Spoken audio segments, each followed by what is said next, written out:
are you? Good to see Thank you so much. Thank you. Now, here's the rest of the team. Kerwin. Hi, Frankie. Nice to meet you. These are my honor students. How are you? Craig, another great student. Craig, good. Come on in, Jonathan please. will join us. Okay, good. Because so far, most studies, as you appreciate, will be looking at Muslims per se. So either Muslims in Dearborn or Muslim women in America and so on. We are actually looking at the interaction between the two. And everything depends on ethnography, because I'm an anthropologist. And our purpose to talk to you, and I'm really glad I know how busy you are that you've given us this time. So I assembled my trustee team. Now these are all AU. And President Kerwin, you should really be proud of them, because the commitment they bring to this project and the dedication is unique.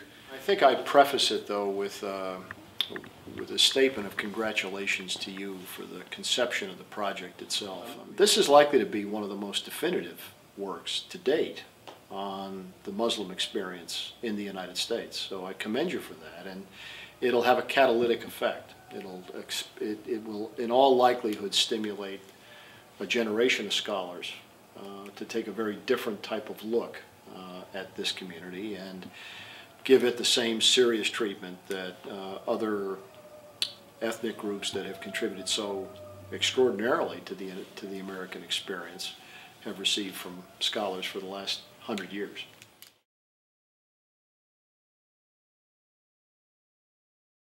Well, I mean, I think all of us begin with family.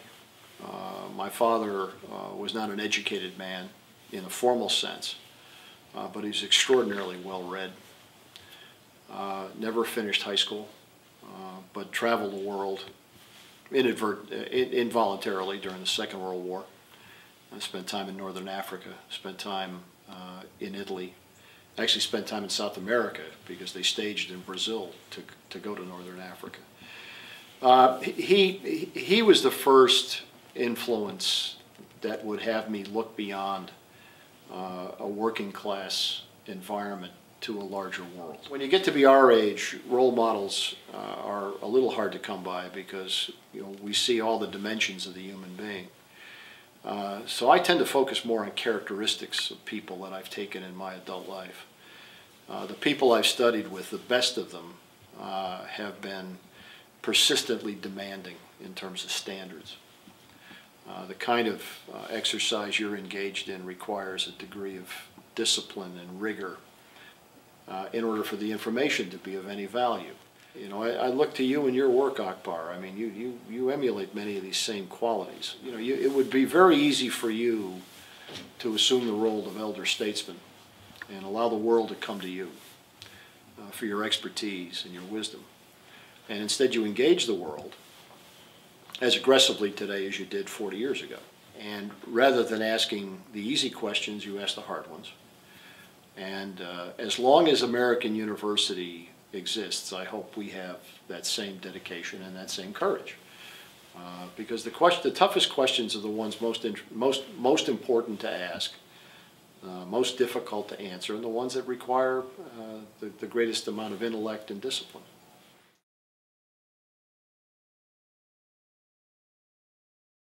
For me, and again, you're a creature of your own circumstance. It's limitless opportunity.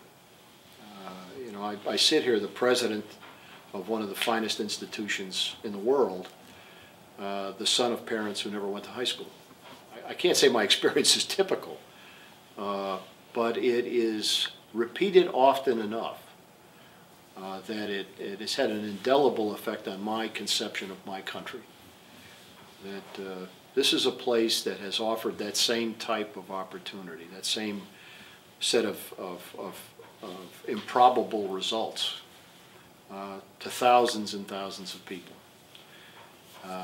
So America means to me those limitless horizons, those same challenges that we just talked about in an academic sense, that I always feel this country has not only a special facility for, but also a special obligation to contribute to.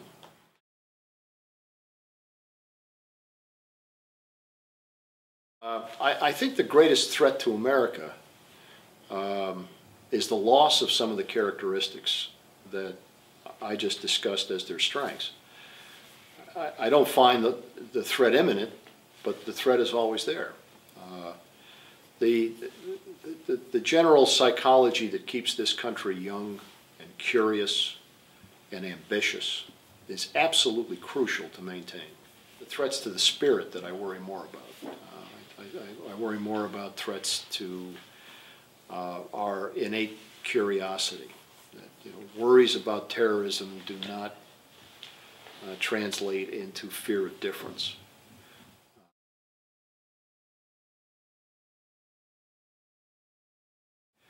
But helping people understand what it means to be Muslim, that it is a cultural phenomenon, it is an ethnic phenomenon, it is a religious phenomenon, and each of those has great variation within it.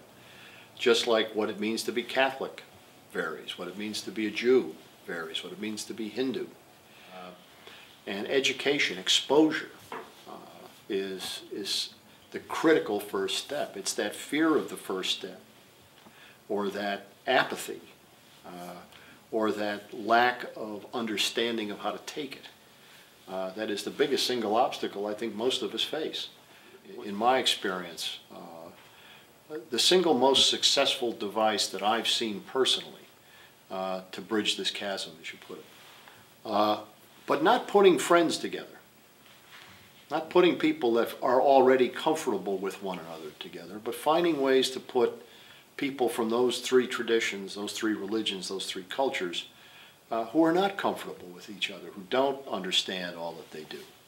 Because it's in that sharing both pride and reverence for their own tradition, and exploring misconceptions about the other. Then I think, beyond that, I think then it becomes contingent upon this country, and President Obama, it appears, has already reached out. The political leadership of the country needs to play a public education role. It has to see itself as an agent of change, an agent of illumination. We all know that threat exists in all communities. Extremists exist across the board. The unfortunate thing is that in some quarters, all of Islam has been painted with the 9/11 brush.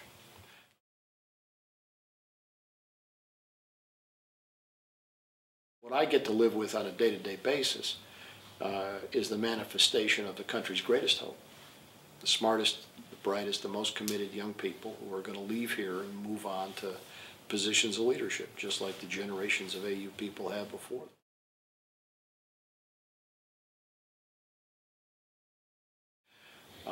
But at the end of the day, the way your generation, the kinds of things your generation is being exposed to, the age at which you're being exposed to it, the questions you're asking about institutions are in my view, extraordinarily encouraging. So I'm, yes, absolutely very hopeful. There's no question about it.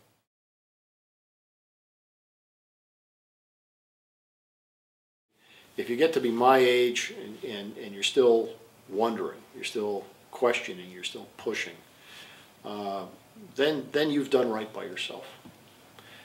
When you roll up the sidewalk at age 50 and decide you've seen all that needs to be seen and you understand all that needs to be understood, that's when the trouble really starts.